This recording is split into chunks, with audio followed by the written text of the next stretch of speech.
What's up, Squid Boys? You know, for the past 24 hours, I've been trying to take this capital at Jefferson City. You could see their artillery fire, and you can see my army is not there anymore.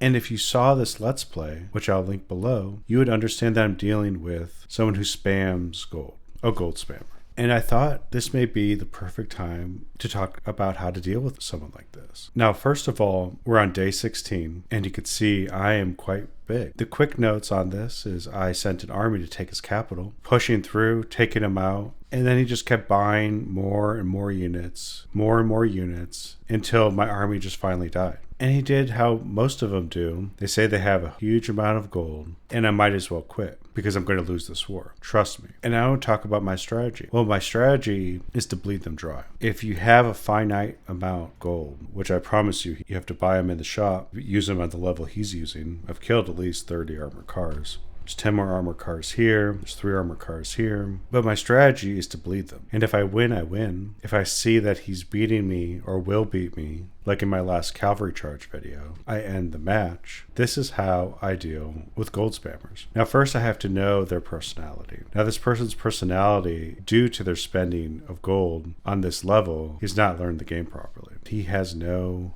railroads, economy buildings. Look, he's a double resource province here, nothing going on but a factory. And I know that my economy is so much greater than his, and that gives me an advantage. So if this was my amount of resources I gain every day, this is his. I have this much more resources every day compared to Missouri. Now, what does that tell me? Well, I need to delay fighting him. So I ran away. You could see my troops. They're off going south because we're actually going to take out an AI because I need more land now. I need to keep expanding and I need to defend. So step number 1, you need distance from yourself. I started this match right next to Missouri. On day 1, I would lose. This strategy doesn't work like that. You can't win because he could buy 30 armored cars on day 1, but the 30 armored cars on day 16 matter a lot less. If we look at our kills today, you'll see that I lost 179,000 versus 162,000. Now I was winning until the last wave of spam, but I'm killing his units. So I need to be focusing on defense and production, because if he has to spend to cover the gap of what I can build, the best thing I can do is give more time and more days of this, because that makes him have to keep spending more and more and more. Again, step number 1, work on production. 2, defenses. I have up to level 5 forts being built on my defensive line. Here's my defensive line. I'm going to have 5 level forts here to stop him if he comes at me, because I need to keep building my production. He doesn't understand the game. I need to match his spending with my resource productions. 3rd, we have to decipher how well he knows the game. So we already discussed that he doesn't understand the economy. But when I was attacking him, he had no artillery. His strategy was to have a whole bunch of armored cars sit in a spot and hope that you just attack him. So what I would do is have my artillery shoot at him and stay in my same spot. He would go out to attack me. That's a working strategy. Let him build the armored cars, focus on defense because he attacks with armored cars, build up artillery for the eventual invasion back into Missouri. Next, now that I know his habits are waiting for you to attack him, he buys instantly and you get surprise attacked. I'm countering it now with artillery. In the future, I have my plan, I have my production, I need allies. So my original plan was to do a solo victory in this map. I had a grand strategy of moving into Missouri, taking out his capital, then swinging around to Sonora. This is an AI right here. And at Sonora, going in, taking out West Mexico's cap. We weren't allies then. Then going into Texas and taking out all of this and just winning the game. But now I have to have these people as my allies. Because when you're dealing with someone like this, you must unite against them to outnumber them. Because just like we talked about earlier, the key to victory is time with your production versus their production. But allies add to your production also, which makes them have to spend even more money. And I messaged everyone in the game. Now, everyone who's active, like West Quebec and Georgia, Kentucky, Ohio, Alberta, and my 2 new allies, we all know, if they're reading my messages, that Missouri needs to go down. And the best way is to take him out. Now, if we look at today's newspaper, even though I lost so many troops, I still have the biggest army in the map. And Missouri's army is quite small. You can see he's in 22nd place at 1.88%. And at 1.88% here, I know I have over 3 times more troops than him. Now, normally I would do what I just did and go back in and attack him, but I actually have to sit and turtle and grow for as long as possible. Now, my phase 1 is to retreat. I lost my troops here. You can see the destruction. Just ate all of this from Kentucky, but he spends, and his type of spending is to spend only when he needs to spend gold. That's why his army looks weak now. It's actually a trap. I need to build a massive force to really drain his resources. And given the way he plays the game, at times on my side. So I'm moving my troops and I'm going to take Southern California.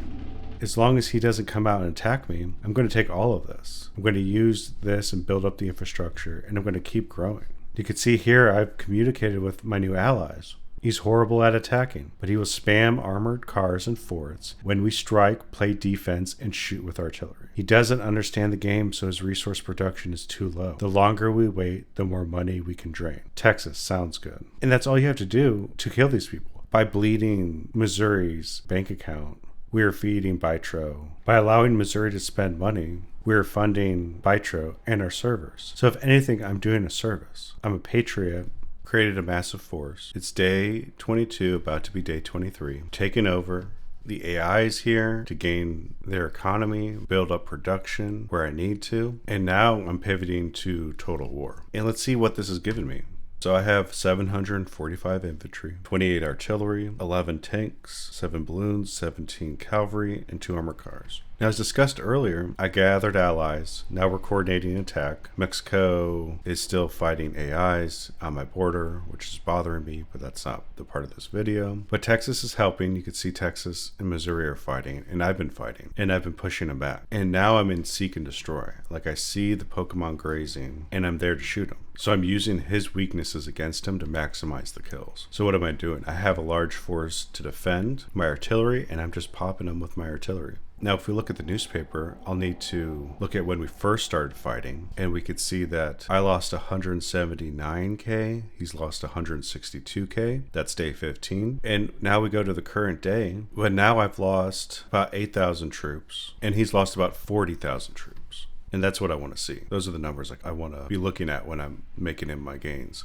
And so I have my groups. The goal is not to take his capital. That's a bonus, but it's actually to destroy his armies methodically and slowly. And we already discussed the attack groups, but I want to talk about the reserve group. So the reserve group is hiding my true army strength. You can see I have 225 infantry and a whole host of other units that he can't see. He doesn't have line of sight. And that's important because if he thinks what I have on my front lines is what I have in total, he's just going to buy just enough. But if I'm hiding my strength, I can beat him. Well, it's the evening of day 25. My forces, my allies, my secondary allies with Ohio have beaten Missouri down. And I think he saw the writing on the wall, or he didn't have enough gold, and he gave up. Now, I just blew up Jefferson City. It was a level 5 fort, now it's level 4. And there's no more defenders in the city. So I'm moving in my army to take it. And this is it. This is how you defeat a gold user. Do you have an advantage against a gold user? No. Do you have to understand this game to beat them effectively? Yes.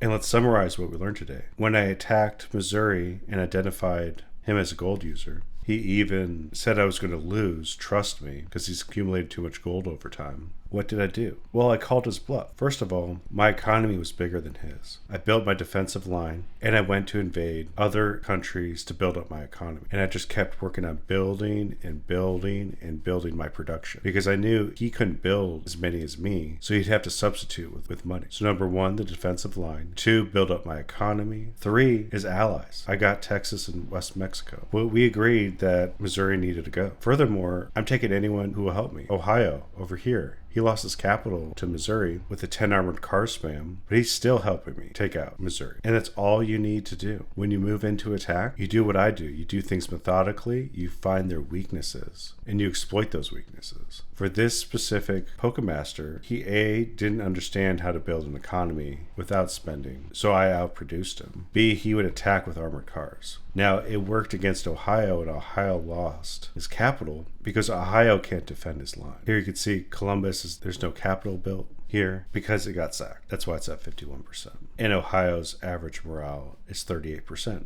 I don't know how he's still playing. So to counteract that, I had a defensive line. Now I had a defensive line here. When we started, after I did my initial push, I moved the defensive line here, and I made so he would not be able to cross through to get to my capital with his armored cars. Next, I knew that he liked to spam when there's no units anywhere, or when there was a small force, he would add onto it. So I had to go heavy artillery to fight him. Now I have 27 here, but I actually have 44 if we double click artillery pieces. And if we click our whole army, I have 1,000 infantry now. And he knew that the gold is not going to give you what you want. Because the gold and gold spamming, unless you're a heavy user, really only helps you in the early game. And that's why I also delayed the conflict with him and held my ground for days at a time to build up my forces, because I knew I'd outproduce him. And yes, I won this match. Let me emphasize the 78 armored cars that I destroyed, and I'll talk to you Squid Boys later.